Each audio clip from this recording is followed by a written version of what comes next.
same kind of cooperation we have in the Navy as well. So first of all, let me thank you all for coming to USS George Washington today. We don't get aircraft carriers in Jacksonville very often, and certainly what a great honor for USS George Washington to be here.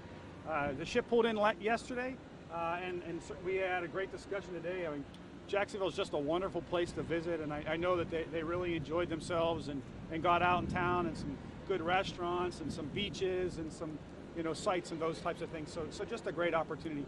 And as most of you know, that I am actually assigned here at the 4th Fleet, and I'm the commander of Navy Forces South, and we are actually the host for Southern Seas, which is George Washington's transit around South America and over to San Diego and ultimately to Japan.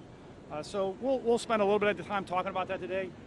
There's probably a couple things that are a little bit different than most transits like this. Is we have the strike group on board, so we're excited about having the strike group 10 staff on board.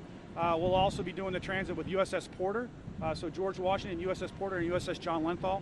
And probably one of the most significant things is we have an embarked international staff from folks from 10 different countries.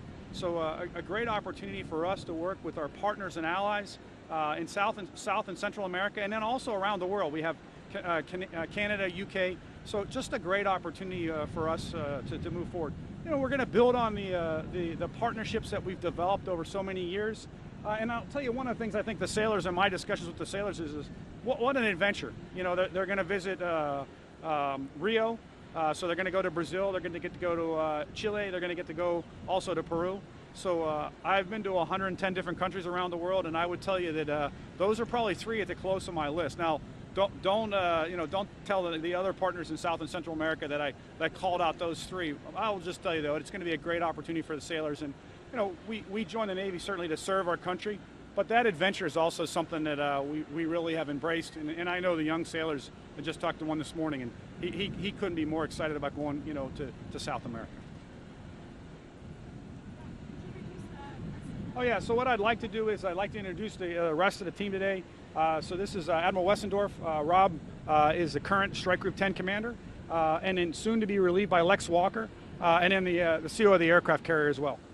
So we'll have a chance to answer your questions today, and we're standing by to answer your questions and to share our adventures and our partnerships going forward. So what questions do you guys have? Some people history on this ship and kind of the significance. Yes. So, I mean, George Washington, so as you know, we're returning eventually. Now we're in the middle of a home port change to Yokosuka, Japan. The ship was originally back there, went out there to replace the Kitty Hawk in 2008. And so she was on station out there until she was replaced by Ronald Reagan, and when she came back over here for her midlife maintenance, the RCOH. So now heading back out there, I will say I have a little history. This is the first aircraft carrier I ever landed on, although it was in the back, it was as a passenger, and it's the first one I ever set foot on or saw. So it's special for me to be back here as the commanding officer of this ship, getting ready to take her back out to Japan for to be our new home out there and be stationed as the forward deployed naval carrier. Remind us, when are we departing?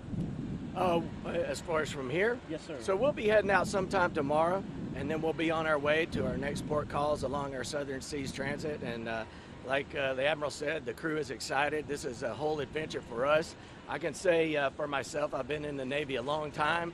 I've been able, thanks to the Navy, I've thoroughly enjoyed it. I've been able to travel the whole world.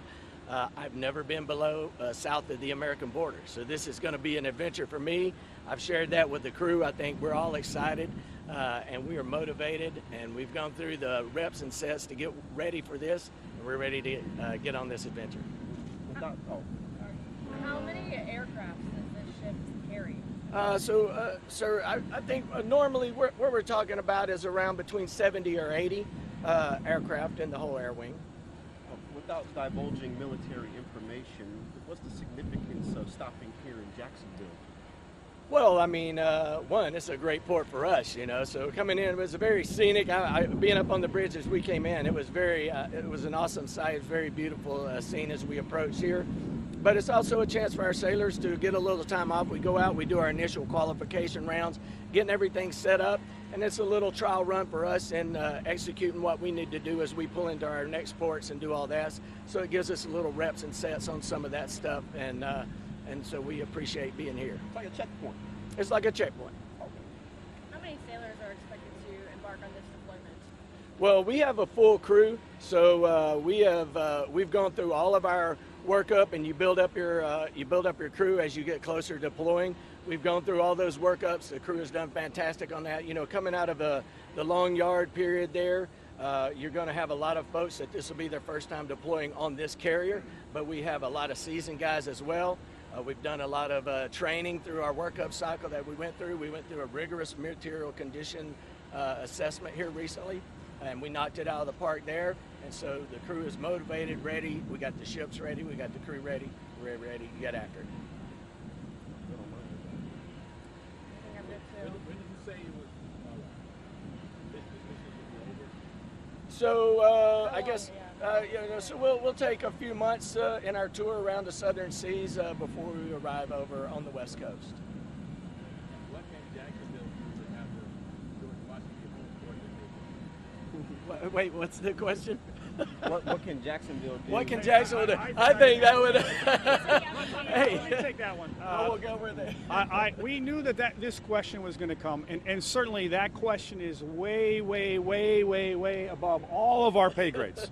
But what I will tell you is Jacksonville is one of the most spectacular cities in the United States.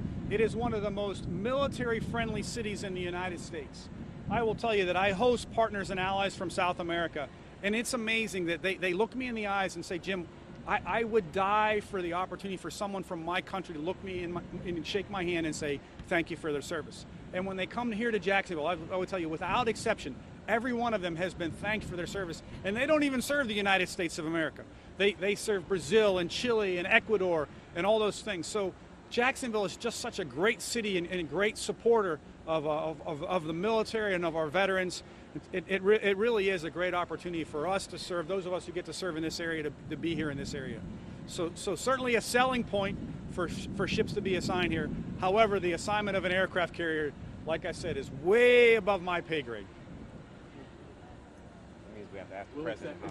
Yeah. And then just, I would be remiss if I didn't mention that Admiral Walker's kind of. We didn't even get a Duval, bro. We didn't even get a Duval. I mean, like, come on, Lex. I mean, he's got to turn in his Jacksonville citizenship card or whatever, you know. I mean, like, I'm sure okay. Mayor So Deegan will let you slide. I am Rear Admiral James Aiken, A-I-K-E-N, and I command the U.S. Navy's 4th Fleet. And how do I pronounce your rank again, sir? Rear Admiral. Rear Admiral. Yes. Got it. I don't want to disrespect your No, agency. that's good. Thank you. You, sir. All right, Rear Admiral Robert Westendorf, W-E-S-T-E-N-D-O-R-F-F, and I'm the commander of Carrier Strike Group 10. Heard that.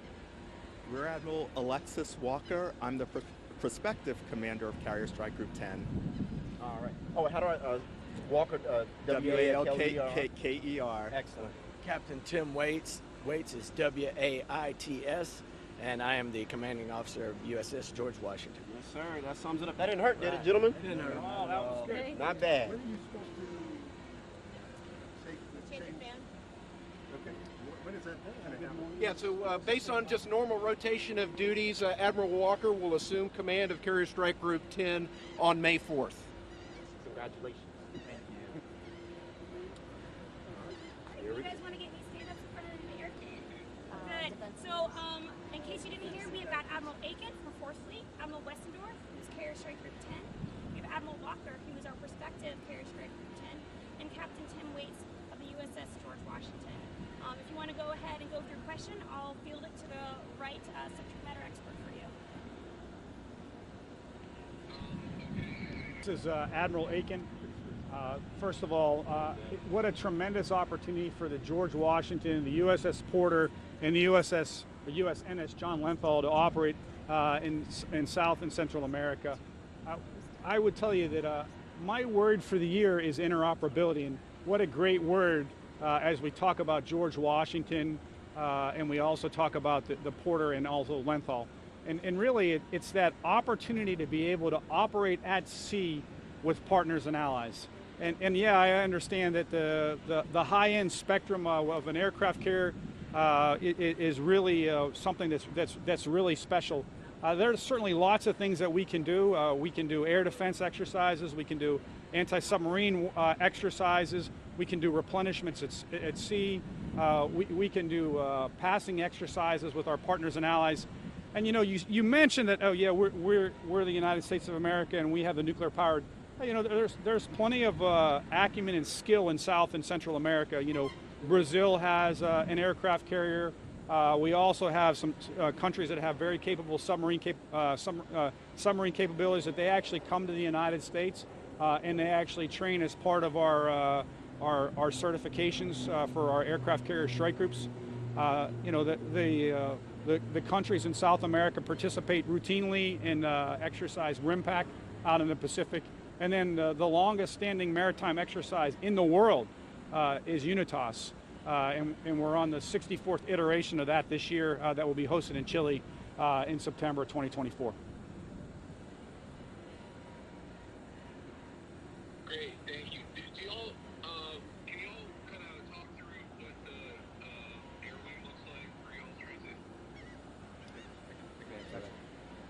This is Rear Admiral Wessendorf, Commander Carrier Strike Group 10. So we have Carrier Air Wing 7 on board, and it has a typical composition of aircraft. We have F-35 Lightning Joint Strike Fighter aircraft aboard. We have F-18 both E and F Super Hornet aircraft aboard.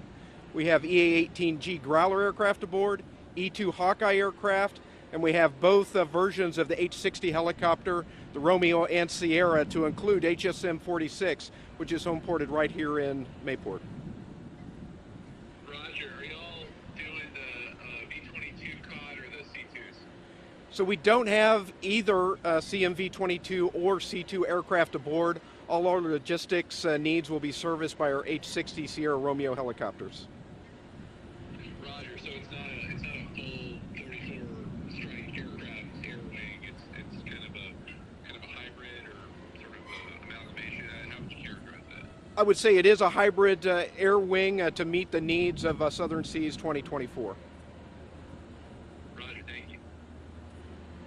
All right, Sam. Thank Another wide receiver. I'm just telling you, I'm so busy stressing about my Cowboys. Yeah. I would be stressing about the Cowboys too, because why in the world would you re-sign Zeke? Zeke and I went to high school together. No, I'm just kidding. We like the guy, Yeah, that's good. We're going to the Super Bowl every year. Yeah.